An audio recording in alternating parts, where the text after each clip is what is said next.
Ассалаумағалейкум достар, құрметті менің оқырмандарым. Сіздермен 3 айдай уақыт қауышқан жоқпыз. Мінекей Алланың саты сәліп.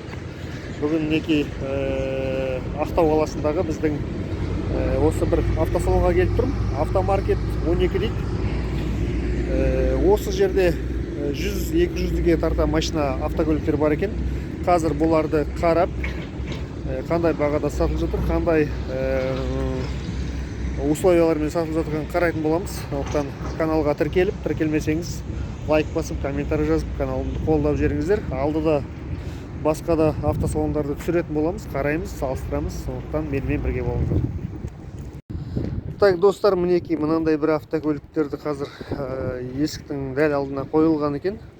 Бұл автокөлік Toyota Camry 2021 2.5 объем, бір пробег 30 мың екен, 14 миллион 290-ға сатылып жатыр екен. Первоначальный взнос 20% дейді.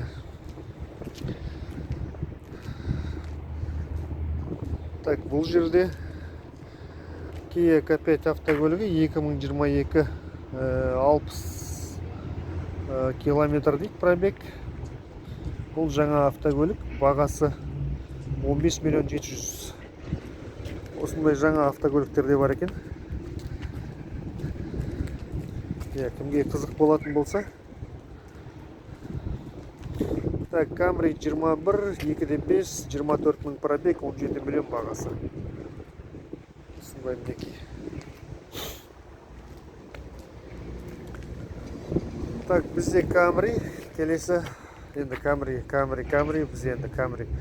Қазақтардың соның ішіндегі біздің Ақтауда ең көп сатылымдағы, ең көп көшеде жүретін машиналардың бірі осы Toyota Camrylар. Сондықтан бізде енді Camryді есіктің алдына қояды деген енді ол скорее всего дұрыс шешім шығар. 2.5 130 мың пробег, 11 миллион пробег, 11 миллион бағасы осындай мінекей. 55-тік бар.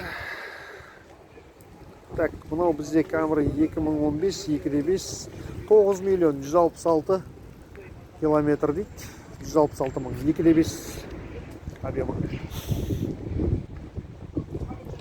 Мына бір елік 2014 екен, 2.5 116 мил, 9 миллион 700 бағасы. Автомат коробка 20% первоначальный төлеп, осы көлікті алып кете аласыз.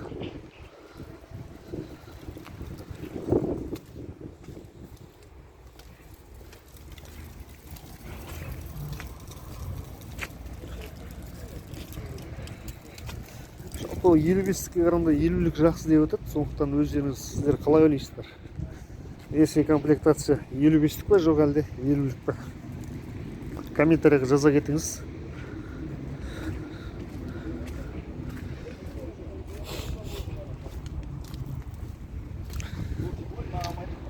Так, мына бір елік 2013 174 мың километр екен, 10 миллион 300 сұрап тұр екен. 10% алғашқы жарнасы бар екен. Алғашқы жарнасын төлейсіз де, бұл автокөлікті өзіңізге алып кете бересіз. Сондықтан көлігі жоқтарға мен ойлаймын тамаша ұсыныс. Не болса көлігін ауыстырғысы келетіндерге тамаша ұсыныс деп ойлаймын.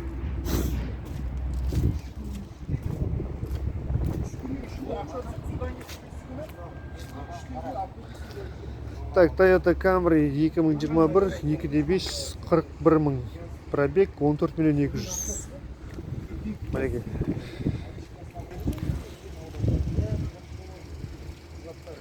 Так, мына жерде адресі промышленная 9 44 дейді. Бұл жерде сатылып біткенде көліктер бар екен. Мына бір біздің Chevrolet қазіргі енді Camry'дан кейін сатылып жатырған осы автокөлік дейді. Қазақстан бойынша қай жерге бармасаң да осы Cobalt сатылған дейді. Сондықтан мінекей осы Cobalt сатылып кетті. 21 жылы шыққан, 41 мың пробег, 5 миллион 850-ге сатылған екен. Мына Cobalt'тардың бағалары жазылмаған, жалпы бірақ сатылып кеткен деп тұр екен.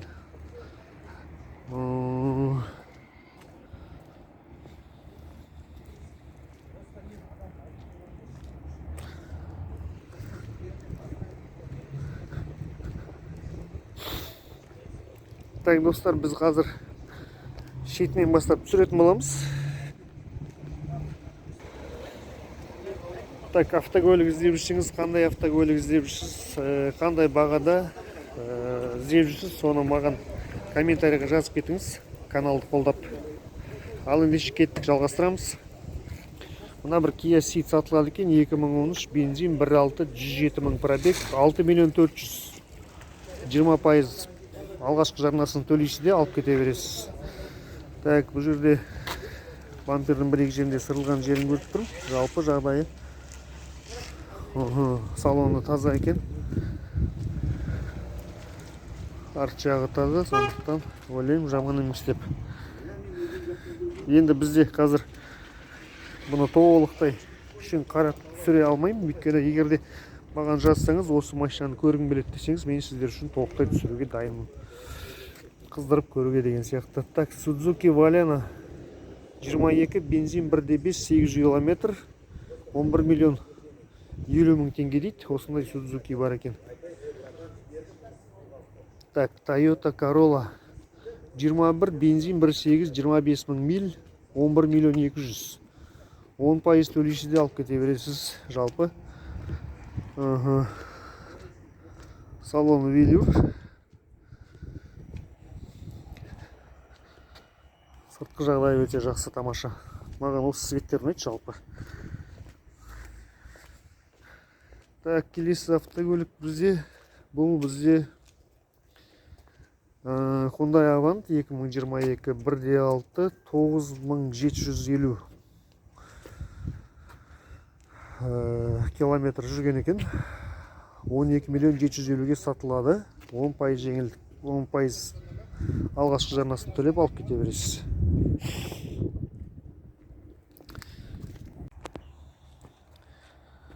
Так, достар, бұл жерде менің байқауымша тек қана біздің Қазақстанның ішіндегі автокөліктерден басқа Дубайдан, сосын Қытайдан және де Грузиядан келетін автокөліктер бар сияқты. Соның бірі мінекей Honda Accord 2019 жылғы бензин 2-лік 79 мың пробег, 15 миллион 50-ге сұрап тұр, 20% алғашқы жарнасын төлейсіз. Егерде Хондалардың маған ұнайтыны, бұлардың бір өзінің ерекше бір сондай сипаты бар. Спорт 2 турбо спорт деп жазылып тұр. Бір қараған кезде Audi A7-ге ұқсайтын сияқты түрі. Жалпы өте әдемі жасалған екен автокөлік. Яки мынаки 45-тік 2011 2.5 дейді. 7 миллион 750, 134 мың миль жүрген екен. Осындай автокөлікте бар. Toyotаның фанаттары 40-тік 45-тіктің фанаттары болатын болса, эле комплектация 7 миллион 750 мың. Так, келесі автокөлік бізде Hyundai Accent 21 бензин 1.6, 31 мың пробег, 8 миллион 550. 10% алғашқы жарнасын төлейсіз де 850 мың, 900 мың теңгеңізді бұл көліктің иесі болып кете бересіз. Тамаша ұсыныс деп ойлаймын. Бұл енді мен реклама емес, мен енді әрине өз көлігімді мен енді наличка ақшаға сатып алдым, сондықтан оның қандай қиын екенін білемін. Сондықтан мынандай жеңіл болатын болса, ұсыныстар өте жақсы деп ойлаймын, ыңғайлы.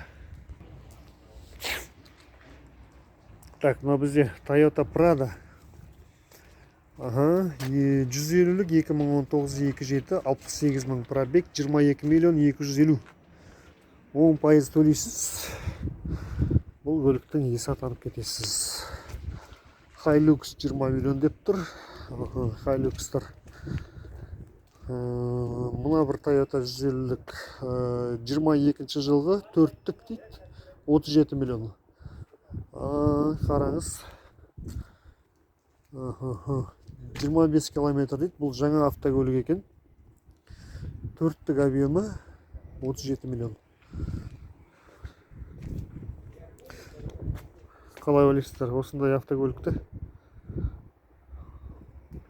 жаңағы 2.7 мен 4-тікте қандай разница бар өзі? Менің ойымша двигателінде разница, да? Басқа ешқандай бір айырмашылық көріп тұрған жоқпын. Кузовтары бірдей. Баға 18 миллион переплата. Так, 150-лік 4-тік 20 жылғы 91 мың пробег, 30 миллион 300. Ақтүсте осындай әдейін Прада бар екен. Бағасы енді 30 миллион дейді. Сіздерге қалай қарайсыздар осындай автокөлікке? Бірақ енді жақсы бір ғана өзім қарайтын блогерлардың, автоблогерлардың ішінде айтулары бойынша осы Toyota Prado автокөліктері жаңағы өлмейтін дейді ғой, шыдамды автокөліктердің санатына кіреді екен. Соны сіз өз ойыңыз жазып кетіңіз. Так, Toyota Sienna мынау бізде Georgia дейді. Осындай так, 2014 бензин 3.5 175 мың миль, 15 миллион 250 тұр екен. Бұл енді транзитпен кірген бізге. Ар жағында төлемдері бар жоғын оны сізге айта алмаймын. Егер де осы автокөлік қызықтыратын болса, маған нақтылап жазыңыз, мен сіздер үшін біліп беруге дайынмын. Так, Mitsubishi Pajero Sport, бұл енді Дубайдан келген автокөлік. Өйткені бізде бұл автокөліктер шықпайды қазір. Транзит 22, бензин 2.7, 0 пробег 22 миллион. Бұл автокөлікті сіз алғашқы 20% ақшасын төлеп алып кете аласыз. Так, марка Cherry.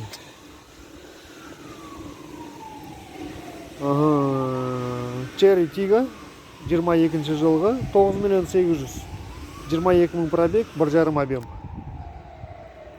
Cherry Tiggo'ны жасаған кезде де енді керемет, енді мына бір решеткалары әдемі, LED фарлары, туманкісі. Бір қарағанда, бірақ RAV4-дің көшірмесі ма деп ойлап қаласың. Сіздер қалай ойлайсыздар, қай машинаға келеді? Менің ойымша бұл RAV4-дің көшірмесі. Toyota.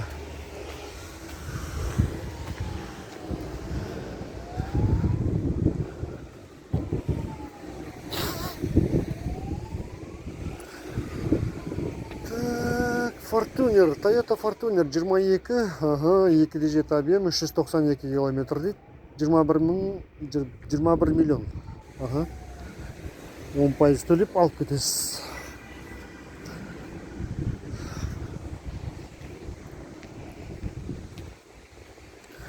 Hyundai Tucson 2015, 74 мың миль, екілік 9 миллион 850. Бензин екен. Қара түсте. Мен Tucson'ды жалпы кейінгілері жақсы шыққан деп естіп жатырмын. Егер де кімде Tucson болатын болса, қандай машина екенін комментарийде жазып кетсеңіз, біле отырайық. Так, Toyota Alphard. Бұл енді мына қазір енді YouTube-тың, TikTok-тың несі болып жатыр десек болады, хиті болып жатыр ғой, Alphardтар енді. Ана жерде бір соғысқан, мына жерде бір соғысқан деп көрсетіп жатады. Жалпы ол машинаға емес, менің ойымша көлікті жүргізіп келе жатқан жүргізушіге байланысты деп ойлаймын. Жалпы жақсы көлік, 7 орындық. Бұл енді қаланың ішінде жаңағы өзіңіздің бала-шағаңызды салып алып, қалааралық жолдарда өзінің жаңағы шектелген жылдамдықты асырмай жүретін болсаңыз, менің ойымша тамаша көлік деп ойлаймын. Так, 2005 жылғы газ бензин дейді, 2,4 объем, 300 мың пробег километр, 8 миллион 650. Автомат дейді. Енді бұның рөлі мұн жаққа ауысқан, енді оны өздеріңіз білесіздер. 30% төлейсіз де алып кете бересіз. Кезет учет. Так, мынау бізде Hyundai Creta 2017 газ бензин 1.6 95 мың километр, 9 миллион 350.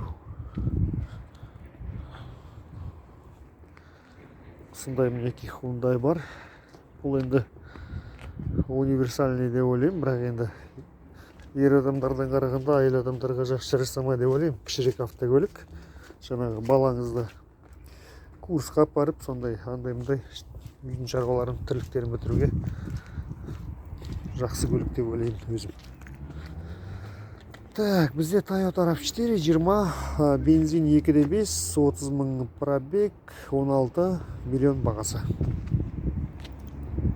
Осы RAV4-ді мен ойлаймын, RAV4-лардың ішіндегі ең әдемі шыққан осы ма деп алды. Мына керемет енді көрінісі. Өзіне бір жаңағындай брутальный не беріп тұрады, түс беріп тұрады. Арты да жақсы жасалған.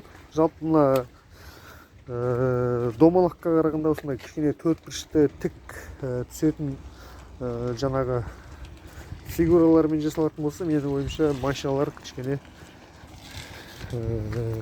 сондай бір ержүрек сияқты көрініп тұрады сияқты. Так, келесі автокөлік Kia Sportage 2014, бензин 2-лік, 169 мың пробег, 8 миллион 900 дейді. Ақ түсте осындай Sportage бар. Hyundai Santa Fe 21, бензин 2,5, 16 мың 500 пробег, 18 миллион 200 дейді бағасы. Жаңа автокөлік екен.